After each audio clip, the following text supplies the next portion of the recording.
The USA and its NATO allies have just dropped some terrible news for Russia that will make Putin very angry. But first, let's take a quick look at the Russian military situation in Ukraine right now. As we can see from this map, the front line has not changed much in the past week. The only real changes here are around this forest area right next to Kupiansk. But generally speaking, there is no significant change of territorial control. There is also a lot of fighting around the city of Avdiivka, but again, no real change of control. And then we have this area where Ukraine was able to push Russia back a little. And then, of course, the most intense fighting is still going on in Bakhmut. And it seems like both sides are fighting tooth and nail for every single block of this city. But one thing that hasn't stopped is the missile strikes. In the past 24 hours, Ukraine reported about 30 different attacks by the Russian army on different parts of Ukraine.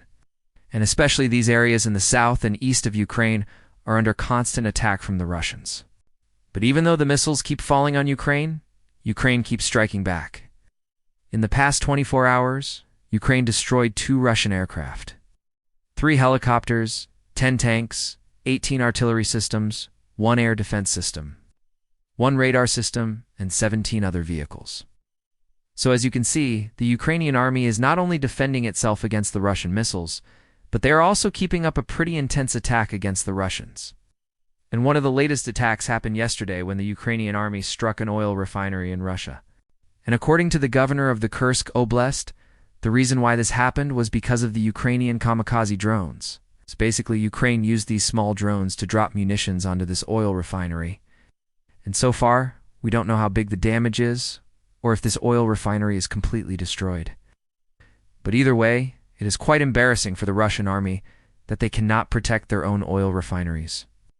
But the reason why I'm covering this event is not just because an oil refinery got hit. It's mostly because of what happened in Romania. Because on the same day this oil refinery got hit, there were explosions reported in the Romanian city of Caranzabes. Now, initially, there were some conflicting reports about what happened. First, the local authorities said that the incident was caused by some fallen Ukrainian missiles. But after a few hours, they updated their statement and said that it was actually caused by debris from the intercepted missile. Now, obviously, this is quite alarming, since this is a NATO country. And if Ukraine started to bomb targets inside of Romania, this would be a very, very serious escalation. But later on, Ukraine denied having anything to do with this incident. Ukraine also claimed that it was not even Ukraine who shot down the missile. It was actually Romania who shot down the missile inside of their own airspace. However, the representative of the Transnistria Defense Ministry, Victor Ghinyatulin, said that it wasn't Romania who shot it down. Instead, it was actually the anti-air defense of Transnistria. Now, regardless of what exactly happened, we should probably all be thankful that no missiles landed on targets in Romania. But what makes this story more interesting is the fact that many people expected something like this to happen. For example, in February, I made a video where I explained how Romania could get pulled into the war. And the main point of that video was that if Russia starts to bomb targets inside of Romania, then this would obviously be a huge escalation. And the best option for Romania would be to join the anti-Russian alliance and start to fight against Russia. Now, of course, this is all hypothetical speculation, but I still think that this scenario is possible. And this is because Ukraine might eventually need to attack targets inside of Transnistria in order to secure its western border. And if Russia wants to prevent this from happening, then they will have to help Transnistria. And if this happens, then Romania might feel threatened and decide to join the war. Now, obviously, this is just my personal opinion. But honestly, I think that this is a very realistic possibility. Russia knows full well that if Ukraine enters Transnistria, then there is a good chance that Romania will react. And it is not impossible that Russia is actually hoping for this to happen. Because if Romania joins the war, then it would be much easier for Russia to portray this conflict as a war between Russia and NATO. But regardless of what Russia thinks, this would still be a very bad move, because it would mean that NATO gets a direct route into Ukraine. So I really hope that this incident was just a mistake, and that there won't be any more incidents like this in the future. But the worst part about this story is not the incident itself, but instead it is the reaction of the ordinary Russians. Many of them are celebrating this incident because they think that Ukraine intentionally bombed Romania. And this is why. You should always be careful with information, since a lot of times it can be fake. You should never trust everything you see online. And this is especially true when it comes to pictures and videos. Because let's be honest, a lot of people just use AI to generate images and then post it online. And a lot of times these fake pictures get millions of views. And the worst part is that sometimes it is hard to tell apart the fake pictures from the real ones. And this is why it is so important to be careful with the information you see online. That's why I recommend you guys to check out a website. They have a lot of useful tools that can help you to determine if the picture is fake or not. For example, if you want to search if a picture is fake, you can simply drag and drop your image here and then click on reverse image search. After a few seconds, the website will show you where else this picture has been published. And another great tool that I use is the video search tool. So basically, you can upload a video file here, and then immediately the website will scan the video and tell you if it has been published somewhere else on the internet. And sometimes this tool is actually able to find sources that report on the fake videos. One of the things that I found the most interesting is the TinEye tool. It's basically this tool shows you similar pictures to the one you uploaded.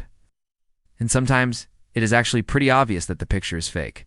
For example, here we have this picture of Sergei Lavrov, and if you click on the TinEye tool, then you will see that this picture is actually photoshopped, and he is not sitting in the Kremlin. So overall, I think this website is a great tool for anyone who wants to become more aware of all the fake information on the internet. And now let's get back to the video. So as you guys can see, the ordinary Russians are very happy about this explosion in Romania. They think that Ukraine intentionally tried to bomb Romania, and they are saying that this is a revenge for the attack on the Crimean Bridge. But the thing is, this is not what the Ukrainians are saying at all. The president of Ukraine, Volodymyr Zelensky, said that it was definitely not Ukraine who attacked Romania, and he called on all the Western partners to help to investigate the situation. And later on, Zelensky released a statement where he said that Ukraine does not want to escalate the conflict. He also mentioned that Ukraine never attacked targets inside of Russia, and Ukraine will never attack targets inside of Romania.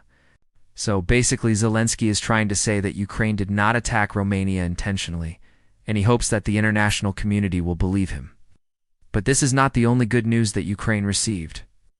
The USA officially confirmed that they are sending the Abrams tanks to Ukraine. And they didn't stop there. They also confirmed that they are sending the Patriot air defense system to Ukraine. Personally, I think this is incredible news, because the Patriot air defense system is one of the most powerful systems that the USA has. And if Ukraine gets this technology, then they will be able to shoot down even the most modern Russian missiles. And this will be a huge boost for the Ukrainian army. But some people are saying that this will provoke Russia to use hypersonic missiles against Ukraine. But honestly, I don't think so because, first of all, Russia doesn't have that many hypersonic missiles. Secondly, even if they use all of their hypersonic missiles, Ukraine will still be able to shoot them down thanks to the Patriot air defense system. And last but not least, the Secretary General of NATO, Jens Stoltenberg, announced that NATO will create a new plan to protect all of the NATO countries. And this includes the protection of the countries in the eastern part of NATO, because right now, a lot of them feel less protected than the Western European countries. I think this is a good move, because it will reassure the eastern countries of NATO that they will be protected if Russia decides to attack. So as you can see, the USA and NATO just gave Ukraine some great news. But I think the most important thing is that they reassured Ukraine that they will protect them and that NATO will not allow Russia to take over Ukraine. That's all for today. I hope you found this video helpful.